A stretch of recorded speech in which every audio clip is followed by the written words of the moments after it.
In the original design, the sprinkler heads clashed through the storefront. We relocated those. The 90-degree joints were swapped for swing joints for a cleaner look per the architect's request. We had storm drains that conflicted with the fire lines. Those were rerouted. The original fire sprinkler lines ran up through the roof. We lowered those and coordinated with existing beams below. There were also clashes with glulam beams as well as steel beams and other concrete elements here. There are clashes with stud packs at the end of the walls. You can see there's a clash here with the fire sprinkler main and the I-beam as well as the glulam beam. And then as we move over here to the right, you can see that the fire sprinkler main continues to hit the bottom of the glulam beams. We adjusted that as well as the joints there. This has a fire sprinkler branch coming right into a glulam beam. This shows the fire sprinkler main hitting another storm drain as well as a stud pack there. Here you can see the main hitting the bottom of the glulam beams. We actually rerouted that main to the other side of the room so that we could avoid the accordion doors and the storm drains that we just saw right there. And then we sloped the fire sprinkler lines so that they would follow the pitch of the roof and not poke through the top of the building. We ran the main through this cavity over here, and you can see the original design had the sprinkler heads poking up through the roof right there. So let's pivot over here to the hallway of area B. And the original design had the sprinkler lines having that 90-degree joint. We're going to have swing joints, and they're not going to hit the glulam beams there in the hallway or the steel beams either.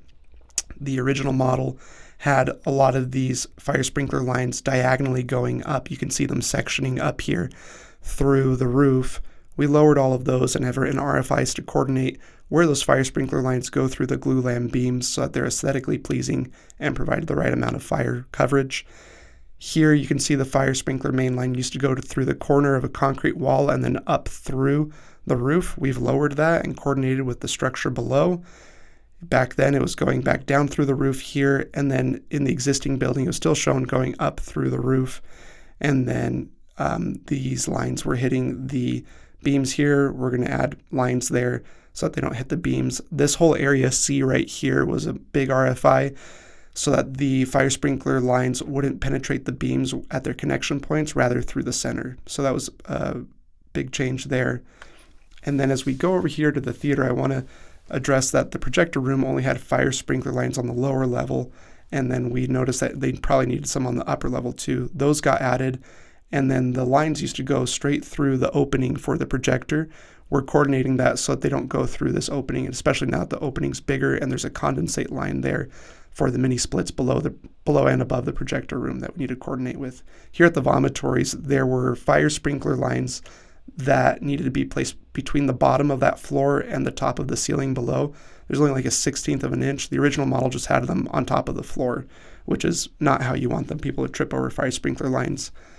And then as we go here to the lower level of area C, the original design showed the sprinkler lines well below the ceiling. We sent an RFI, clarified they were supposed to be above the ceiling. The ceiling was lowered a little bit to accommodate the condensate lines, and we simplified the design so that it would be easier to install in the field as well and remain aesthetically pleasing. Here the fire sprinkler main was going over an electrical panel after being placed inside of a wall. And then here we have those fire branch lines that were hitting the steel and the duct here. And you can see this fire sprinkler main was going right through all of that steel, going through the duct coming down from the RTU above, going back through the steel, and then as it goes to 90 out of the building, the 90s were actually placed inside of the concrete wall.